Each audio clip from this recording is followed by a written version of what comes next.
사회를 너무 은혜롭게 잘 봐주셔서 제가 힘이 납니다. 감사합니다. 반갑습니다. 저는 정선호 목자입니다. 수양의 분위기가 점점 무르익어가는 아름다운 셋째 날 저녁입니다. 특송이 너무 감동적이어서 참 울컥했습니다. 여러분 편안하십니까? 네. 함께 이 시간 편안한 마음으로 함께 말씀 보시면서 부활의 예수님을 영접함으로 큰 은혜의 시간 되시기를 간절히 기도합니다. 함께 8절 말씀으로 6절 말씀 함께 읽고 시작하겠습니다. 시작. 청년이 이르되 놀라지 말라. 너희가 십자가에 못 박히신 나사렛 예수를 찾는구나. 그가 살아나셨고 여기 계시지 아니하니라. 보라, 그를 두었던 곳이니라. 오늘 아침 우리는 십자가 말씀을 통해 우리를 죄에서 구원하시기 위해 십자가에서 죽으신 예수님을 만났습니다. 여러분은 이 예수님을 영접하셨습니까? 네. 그런데 예수님께서 이렇게 십자가에 죽으심으로 끝이라면 그 희생은 아름답지만 슬픈 이야기로 남을 것입니다. 그러나 예수님은 사망 권세를 파하시고 죽은 지 사흘 만에 다시 살아나셨습니다. 네. 우리는 이 예수님으로 인해 죄사함의 은혜를 누리고 새 인생을 살게 되었습니다. 이렇게 부활하신 예수님은 이제 우리에게 만민에게 복음을 전파하라고 말씀하십니다. 이 사명은 우리 신자들이 일생 감당해야 할 위대한 사명이자 비전입니다. 오늘날은 비전이 없는 시대라고 합니다. 비전이 없을 때 우리의 삶은 무기력하고 생명력이 없습니다. 이 시간 부활하신 예수님을 통해 부활의 생명력을 덧입고 성서, 한국, 세계선교 소망을 소유할 수 있기를 기도합니다. 제1부 부활하신 예수님 1절부터 13절 말씀입니다. 1절을 보십시오. 안식일이 지나자 막달라 마리아와 야고보의 어머니 마리아, 살로메가 이른 새벽에 무덤으로 가고 있었습니다. 이날은 예수님께서 십자가에 못 박혀 죽으신 지 사흘이 되는 날이었습니다. 그들은 예수님의 시체에 바를 향품을 가지고 갔습니다. 이른 새벽 무덤을 찾는 여인들의 심정이 어떠했을까요? 여인들은 예수님께로부터 구원의 은혜를 받고 온 진심을 다해 예수님을 섬겼습니다. 여인들에게 있어 예수님은 삶의 희망이었습니다. 그런데 그 예수님께서 십자가상에서 처절하게 돌아가셨습니다. 그 충격은 이루 말할 수 없었습니다. 그들은 십자가에 못 박혀 죽으신 예수님을 생각할 때마다 슬픔의 눈물이 주르륵 흘러내렸습니다.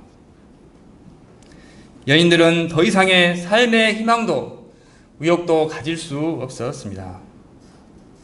그래도 그들은 사랑하는 예수님의 시체에 마지막으로 향품이라도 발라드리고자 이른 새벽 어둠을 뚫고 무덤으로 가고 있었습니다. 여인들의 충성심은 변함이 없었습니다. 3절을 보십시오. 무덤으로 가는 여인들에게 걱정거리가 있었습니다. 누가 우리를 위하여 무덤 문에서 돌을 굴려주리오. 당시 유대인의 무덤은 굴로 만들고 그 입구는 큰 돌로 막았기 때문에 여인들을 위해 돌을 굴려줄 사람이 필요했습니다. 이때 힘센 양떼를 먹자 한 사람이라도 있었으면 좋으련만 이들은 어디에 숨었는지 한 사람도 보이지 않았습니다. 슬픔과 걱정이 오가는 중에 여인들은 어느덧 무덤 앞에 이르렀습니다. 그런데 아니 이게 웬일입니까? 돌이 이미 저만치 굴려져 있었습니다. 무언가 심상치 않은 일이 일어난 것 같았습니다. 여인들은 무서웠습니다. 그러나 예수님께 대한 애틋한 사랑으로 죽음의 공포를 참으며 한 걸음 한 걸음 무덤 속으로 나아갔습니다. 그런데 이게 웬일입니까? 당연히 있어야 할 예수님의 시체는 보이지 않고 대신에 눈부시게 하얀 옷을 입은 청년이 앉아 있었습니다. 여인들은 너무 놀라 소리쳤습니다.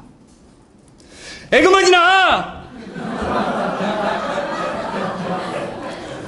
청년은 놀란 여인들에게 더 놀라운 소식을 전해 주었습니다. 6절을 함께 읽겠습니다. 시작. 청년이 이르되 놀라지 말라. 너희가 십자가에 못 박히신 나사렛 예수를 찾는구나. 그가 살아나셨고 여기 계시지 아니하니라. 보라 그를 두었던 곳이니라. 이는 실로 놀라운 소식이었습니다. 우리는 여기서 천사에 의해 두 가지 사실이 확증되고 있음을 보게 됩니다. 하나는 십자가에 못 박히신 나사렛 예수에서 예수님의 죽음이 확증되는 것이고, 다른 하나는 살아나셨고에서 예수님의 부활이 확증되는 것입니다. 그가 살아나셨고 여기 계시지 아니하니라. 보라 그를 두었던 곳이니라. 천사의 메시지는 죽음으로 인한 공포, 허무, 두려움, 슬픔과 절망, 어두움의 무덤 속에서 울려 퍼지는 승리의 찬가였습니다.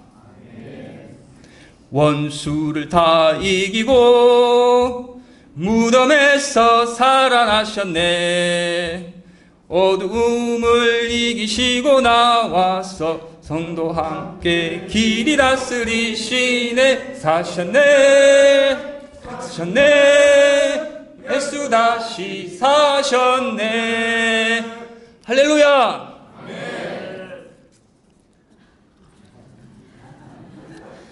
우리 죄를 위해 죽으신 예수님은 3일 만에 부활하셨습니다. 아멘. 그가 살아나셨다. He has risen. 이는 실로 놀라운 소식이었습니다. 세상에서 다시 살아난 사람은 아무도 없습니다. 무덤은 모든 사람이 가는 최후 종착지입니다. 공자도 석가도 아인슈타인 할아버지도 다 죽었습니다. BC 4세기 황금마차를 타고 세계를 휘어잡던 알렉산더나 시조도, 불로초를 구하던 진시황제도 죽음 앞에서는 무력하였습니다. 그러나 예수님은 죽음을 이기고 살아나셨습니다. 이는 인류 역사를 뒤바꿔 놓은 획기적인 사건이요, 죽음을 두려워하고 슬퍼하는 모든 인생들에게 놀라운 승리의 소식, 구원의 소식입니다. 사실 여인들의 마음속에는 십자가에 못 박혀 죽으시고 이미 부패하여 냄새가 나는 예수님의 시신이 있었습니다. 그럴 때 그들은 예수님을 진실로 사랑했으나 슬픔과 절망에서 벗어날 수 없었습니다. 그러나 천사는 이미 부활하셔서 살아계신 예수님을 증거했습니다. 그리고 보라 그를 두었던 곳이니라 하며 빈 무덤을 증거로 보여주었습니다. 천사는 예수님의 부활을 논리적인 설명을 통해서가 아니라 자신의 목격담과 빈 무덤을 통해서 증거했습니다. 천사는 부활의 증거로 예수님을 두었던 빈 무덤을 보여주었습니다. 빈 무덤은 예수님의 부활을 가장 확실하게 증거해 줍니다. 이 외에도 예수님의 부활을 증거하는 수많은 증거와 증인들이 있습니다. 사도 바울은 예수 믿는 자들 다 때려잡아 박멸코자 하던 자였습니다. 그러나 그는 예수 그리스도를 위해 자신의 목을 내놓고 예수님을 증거하다가 마침내 순교하였습니다. 또 사도 베드로는 예수님의 순환기간의 두려움 때문에 예수님을 3번이나 부인하던 자였습니다. 그러나 그는 후에 로마에서 복음을 전하다가 십자가에 거꾸로 못 박혀 죽었습니다. 무엇이 이들의 인생을 이렇게 변화시킨 것입니까? 그것은 예수님의 부활입니다. 그 외에도 요한, 안드레, 필립, 도마, 폴리갑, 어거스틴 등 역사상 수많은 부활의 증인들이 있습니다. 부활이 사실이 아니라면 바울과 베드로가 거짓말을 위해 순교했다는 것이 됩니다. 어느 누가 거짓을 위해 목숨까지 버리며 증거하겠습니까? 또 기독교가 부활의 증거입니다. 기독교의 핵심인 예수님께서 인류의 죄 문제를 위해 십자가에 죽으시고 부활하셨음이 수많은 사람들의 믿음을 통해 전승되고 있습니다. 이 상황에서 볼 때 예수님의 부활은 역사적으로 분명한 사실입니다. 그러면 예수님의 부활은 우리에게 어떤 의미가 있습니까? 첫째, 죄사함의 확증을 줍니다. 인간은 본래 에덴 동산에서 하나님과 교통하며 영생을 누릴 수 있었습니다. 그러나 아담의 범죄 이후 낙원을 상실하게 되었습니다. 죄는 하나님과 인간과의 관계성을 파괴시키고 인간의 인격과 영혼을 파괴시켰습니다. 또 죄의 결과 죽음이 온 인류를 지배하게 되었습니다. 죽음은 인생에서 모든 것을 앗아가고 모든 것을 허무하게 만듭니다. 예수님은 바로 이 죄와 죽음 문제를 해결하시기 위해서 십자가에 못 박혀 죽으셨습니다. 그리고 3일 만에 부활하심으로 이 사실을 확증하셨습니다. 이처럼 예수님은 십자가에 죽으시고 부활하심으로 인간의 가장 근본 문제인 죄와 죽음 문제를 해결하셨습니다. 둘째, 예수님의 부활은 우리에게 궁극적인 승리를 줍니다. 사람들은 누구나 인생의 승리자가 되기를 원합니다. 그래서 열심히 노력하여 인생의 공든탑을 쌓아갑니다. 그러나 죽음은 이 공든탑을 순식간에 무너뜨립니다. 결국 죽음 때문에 모든 것을 잃고 패배하는 인생을 살게 됩니다. 우리가 승리의 인생을 살려면 반드시 죽음을 이겨야 합니다. 예수님은 부활하심으로 죽음을 이기고 우리에게 궁극적인 승리를 주십니다.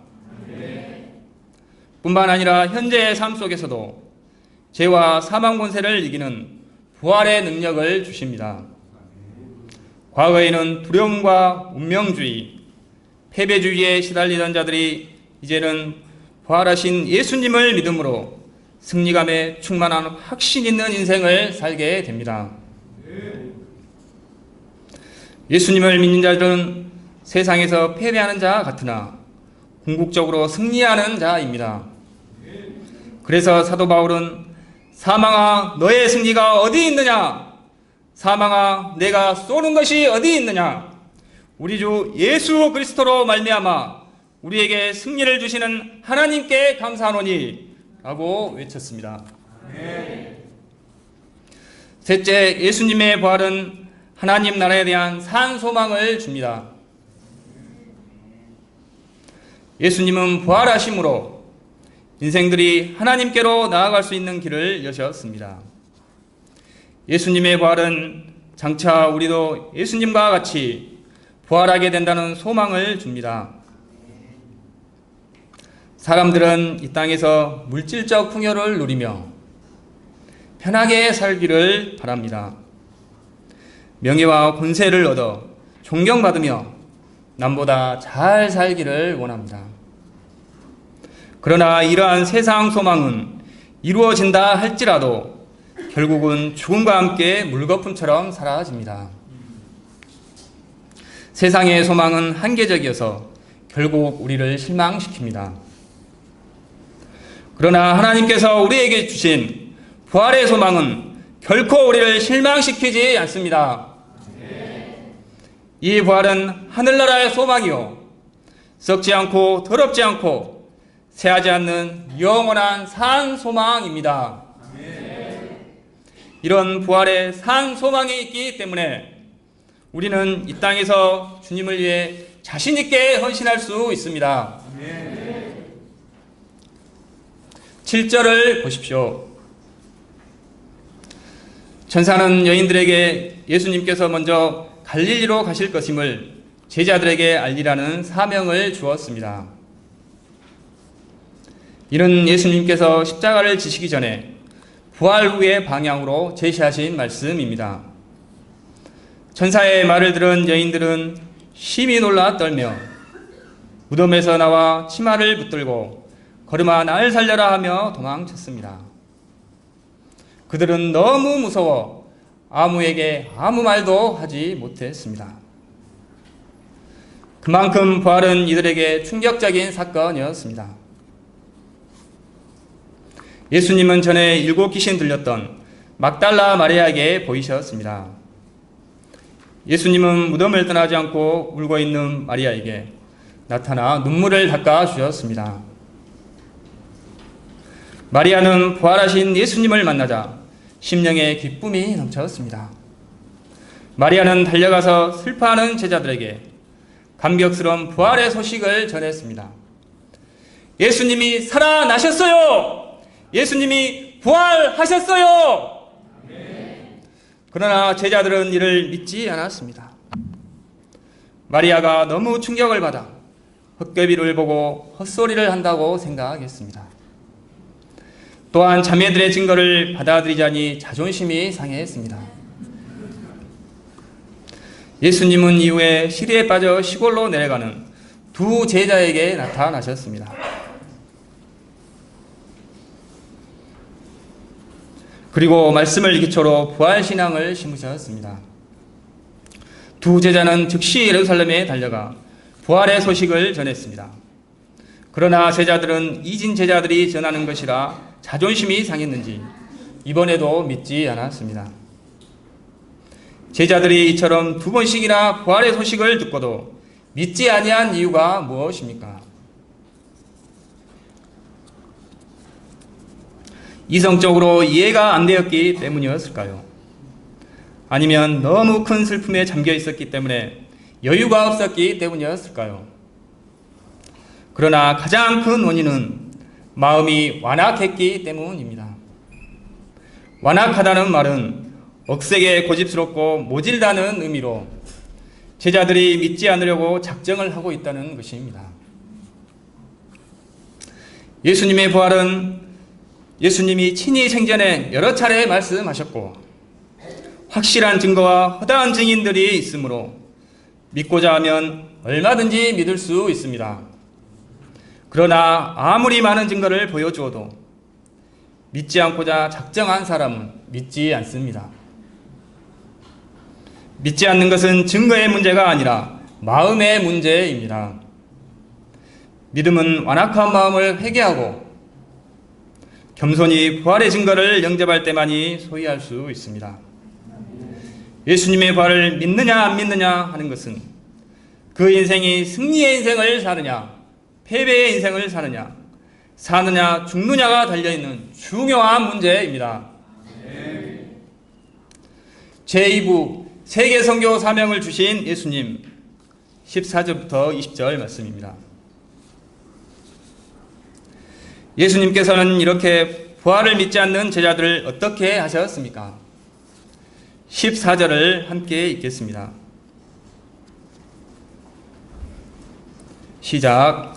그 후에 11 제자가 음식을 먹을 때 예수께서 그들에게 나타나사 그들의 믿음 없는 것과 마음이 완악한 것을 꾸짖으시니 이는 자기가 살아난 것을 본 자들의 말을 믿지 아니함이더라. 그 후 11 제자가 음식을 먹을 때 예수님께서 그들에게 나타나셨습니다. 그리고 그들을 책망하셨습니다. 너희가 어찌 이렇게 믿음이 없느냐? 어찌 이렇게 마음이 완악하냐? 불신의 뿌리는 증인들의 문제가 아니라 자기 생각의 집착임을 알 수 있습니다. 증인들의 말을 믿지 않는 자,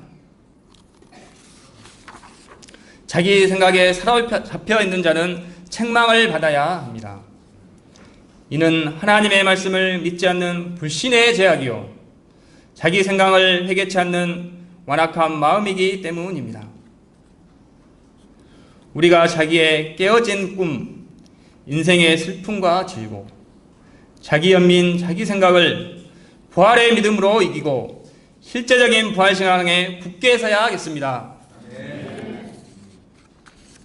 15절을 함께 읽겠습니다. 시작. 또 이르시되 너희는 온 천하에 다니며 만민에게 복음을 전파하라. 예수님께서 그들에게 부활신앙을 심으신 후 세계 선교 사명을 주신 것은 부활신앙이 없이는 이 사명을 감당할 수 없기 때문입니다. 또 그들이 증거해야 할 내용이 예수님의 십자가와 부활이기 때문입니다. 너희는 온 천하에 다니며 만민에게 복음을 전파하라. 이 말씀에서 우리는 몇 가지 중요한 사실을 배우게 됩니다. 첫째, 복음 증거의 대상이 온 천하 만민이라는 것입니다. 이것은 온 천하 만민의 상태가 어떠한가 잘 말해 줍니다. 누구나 행복한 삶을 원하지만 죄와 죽음 문제로 인해 고통하고 있습니다. 복음만이 이 천하 만민을 죄와 죽음에서 구원할 수 있는 유일한 길입니다. 제자들은 태어나서 한 번도 유대 밖에 나가보지 못했습니다. 그들은 이스라엘의 회복만을 꿈꾸는 편협한 유대주의에 사로잡혀 있었습니다. 그들이 원수 나라인 로마에까지 복음을 전한다는 것은 상상도 할 수 없었습니다. 그러나 예수님은 편협한 유대주의를 깨고 온 천하에 다니며 만민에게 복음을 전파하라는 사명을 주셨습니다. 예수님께서 제자들에게 주신 사명은 범세계적이요 역사적으로 계속 계승되어야 할 사명입니다. 둘째, 복음의 절대성입니다. 16절을 보십시오. 믿고 세례를 받는 사람은 구원을 얻을 것이요 믿지 않는 사람은 정죄를 받으리라. 믿는 사람은 구원을 얻지만 믿지 않는 사람은 정죄를 받습니다. 제자들이 복음을 전할 때 믿는 사람도 있고 믿지 않는 사람도 있습니다. 대부분의 사람들은 믿고 믿지 않는 것은 자유라고 생각하고 대수롭지 않게 생각합니다. 그러나 믿지 않으면 그것으로 끝나는 것이 아닙니다. 그 후에는 정죄와 심판을 받습니다. 그 영혼이 파멸하게 됩니다. 여기에 복음의 절대성이 있습니다. 복음은 우리의 영원한 생명과 관계된 것이므로 그 어떤 것보다 귀중하며 가장 우선적으로 전파되어져야 합니다. 셋째, 예수님의 비전입니다. 예수님은 어린 제자들의 어깨에 온 세계를 맡기셨습니다. 이는 예수님의 비전이요 믿음입니다. 예수님은 제자들의 부족하고 연약한 현재 형편에 관계없이 그들을 보실 때 앞으로 세계를 감당한 일꾼으로 보셨습니다. 인류의 역사를 뒤바꿀 역사 창조자로 보셨습니다. 예수님은 이들을 통해 온 세상 만민을 구원하고자 하시는 비전에 불타셨습니다. 과연 예수님의 비전대로 이들은 인류의 스승이 되었습니다. 이들이 위대하게 된 것은 예수님께서 주신 사명이 위대했기 때문입니다. 좀 부족하다 할지라도 세계 선교 사명을 감당할 때 그 인생이 위대해집니다. 세계 선교 사명을 감당할 때 생각하는 스케일도 더 커지고 마음이 바다와 같이 넓어집니다.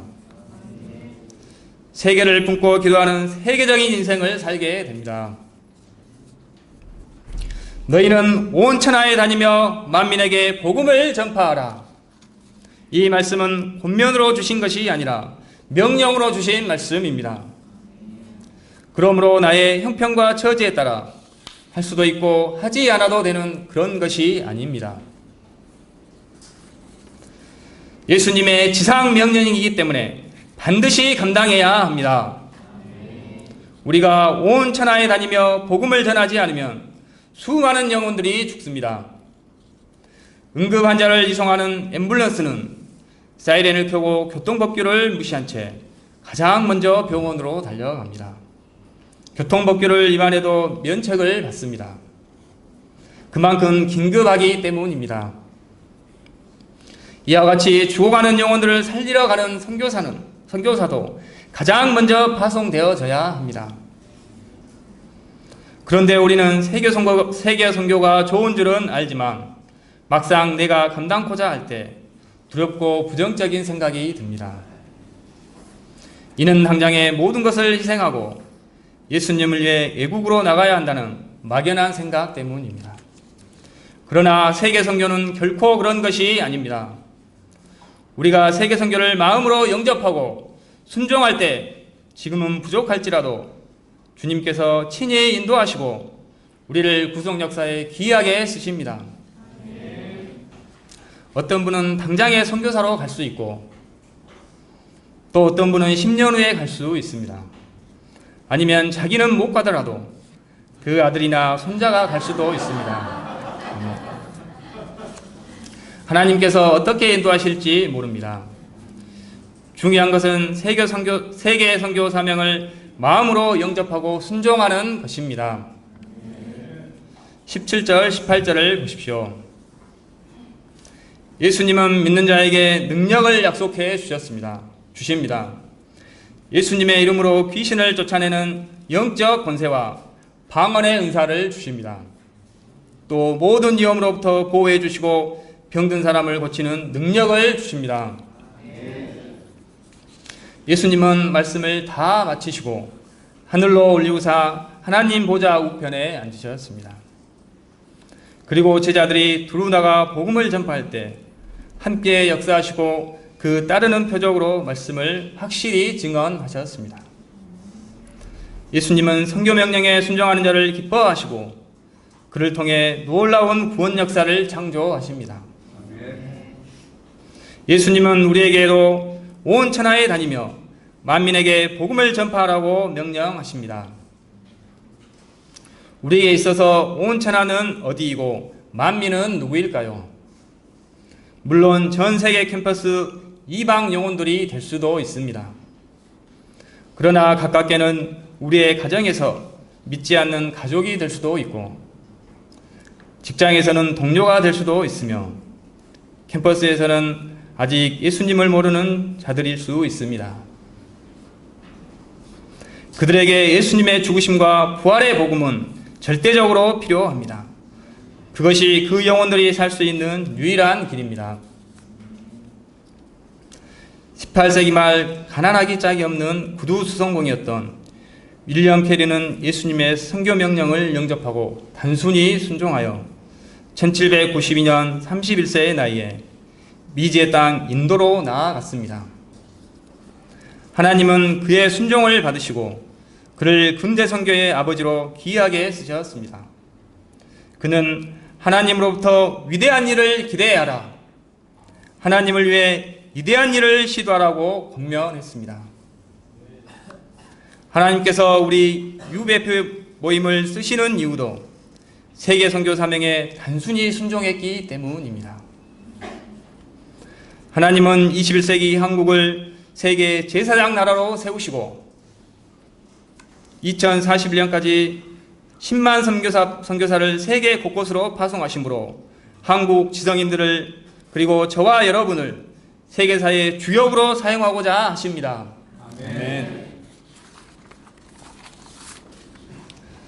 어린 시절 할아버지 할머니의 죽음 그리고 부모님의 죽음을 겪으며 저는 죽음이 주는 두려움과 무력감에 시달렸습니다.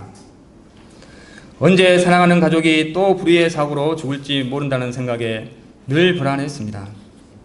한참 부모님의 사랑을 받으며 자라야 할 유년 시절에 부모님의 부재는 저를 소심하고 자신감 없는 내성적인 사람이 되게 하였습니다. 저는 사람의 정에 목말랐고 칭찬과 격려의 말이 듣고 싶었습니다. 많은 시간을 혼자 있으면서 실제 일어나지도 않는 일을 걱정하며 보냈습니다. 무기력한 마음에 당장 내일 시험기간이 되어도 잠만 잤습니다. 아무런 소망 없이 1992년 호남대 법학과에 입학했습니다. 술 마시고 노래하며 춤추고 놀다 군입대를 하였는데 그곳에서 UBF 목자님을 만나게 되었고 제대 후 UBF로 초청되었습니다.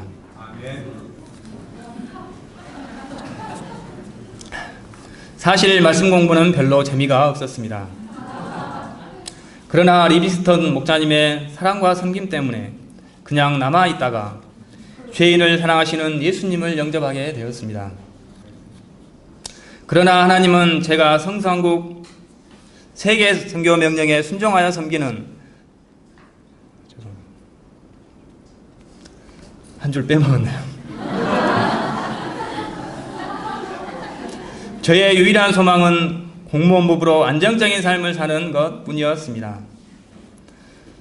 그러나 하나님은 제가 성서한국 세계 선교 명령에 순종하여 섬기는 캠퍼스 목자가 되기를 원하셨습니다. 결혼에 대한 현실적인 나의 생각과 꿈을 내려놓기가 너무 힘들었지만 하나님의 뜻을 따라 믿음 좋은 여인과의 결혼에 순종하였습니다. 아멘. 그리고 나는 하나님께 나의 순종을 통해 승진과 발령 문제를 축복해 주실 것이라는 현실적인 기대를 하였습니다. 그러나 승진 시험에 매번 떨어지게 되면서 자신감이 사라지고 비교의식 열등감에 참으로 힘들었습니다. 영광군에서 광주의 근무지 발령 문제도 오히려 믿지 않는 사람들보다 더 꼬이고 늦어졌습니다. 저는 나를 당장 돕지 않으시는 것 같은 하나님을 원망하며 내게 인색하고 냉정하신 하나님이라고 서운해했습니다. 그럴 때 몸은 교회에 있어도 만족과 감사가 없었습니다. 주변 동료들과 비교하며 더 좋은 집과 고급 자동차, 안정적인 삶을 누리며 살고 싶다는 인간적인 생각만 했습니다. 마치 부활의 소식을 듣고도 믿지 않는 완악한 제자들과 같은 모습이었습니다. 저는 믿음의 길을 계속 걸어갈 자신이 없었지만 동역자의 권면과 위로 그리고 우유부단한 성격 탓에 그냥 남아 있었습니다.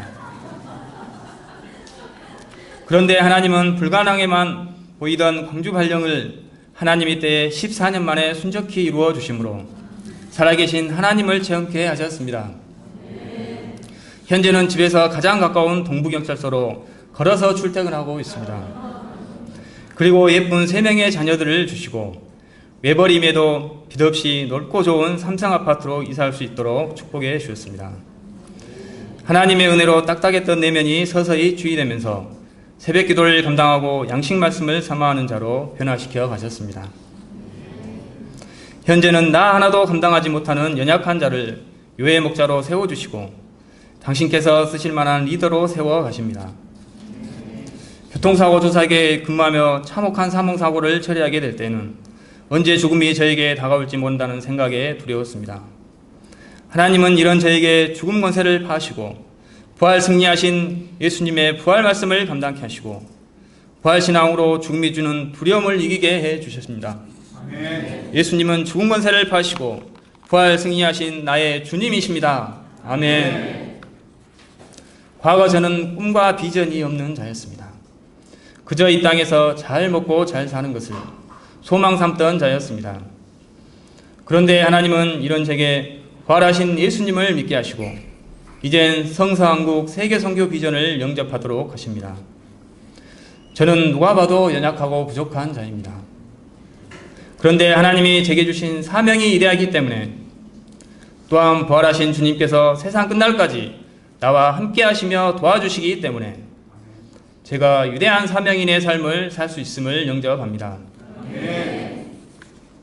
제가 캠퍼스 영혼들과 직장 동료들에게 부활의 복음을 전하고 그들을 섬기는 목자로 살 수 있기를 기도합니다. 결론적으로 예수님은 장사된 지 사흘 만에 죽음 권세를 파하시고 부활하셨습니다. 부활하신 예수님은 그를 믿는 자들에게 부활의 권능을 부어주십니다. 부활의 권능이 우리로 승리의 삶을 살게 합니다. 부활의 권능이 우리를 붙잡을 때 온 천하에 다니며 복음 역사를 힘있게 섬길 수 있습니다. 부활신앙을 가진 자들은 천국을 누립니다. 장차 우리 몸도 부활합니다. 부활한 몸으로 우리 주님과 함께 영원히 살게 됩니다. 그가 살아나셨습니다. 그가 성령 하나님으로 오셔서 믿는 자들과 항상 함께 계십니다. 우리 모두가 매 순간 부활신앙으로 승리의 삶을 살 수 있기를 기도합니다. 요절 말씀 16장 6절 말씀, 요절 말씀 6절 말씀 함께 읽고 제가 기도하고 마치겠습니다. 시작. 청년이 이르되 놀라지 말라. 너가 십자가에 못 박히신 나사렛 예수를 찾는구나. 그가 살아나셨고 여기 계시지 아니하니라. 보라, 그를 두었던 곳이니라. 하나님 아버지, 죄를 위해 십자가에서 못 박혀 죽으시고 부활하심으로 죽음을 이기게 해주셔서 감사합니다. 저희가 부활신앙을 영접함으로 주님이 주신 복음 전파의 사명을 능히 감당하며 승리하는 삶을 살 수 있기를 기도합니다. 감사합니다. 예수님의 이름으로 기도하였습니다. 아멘.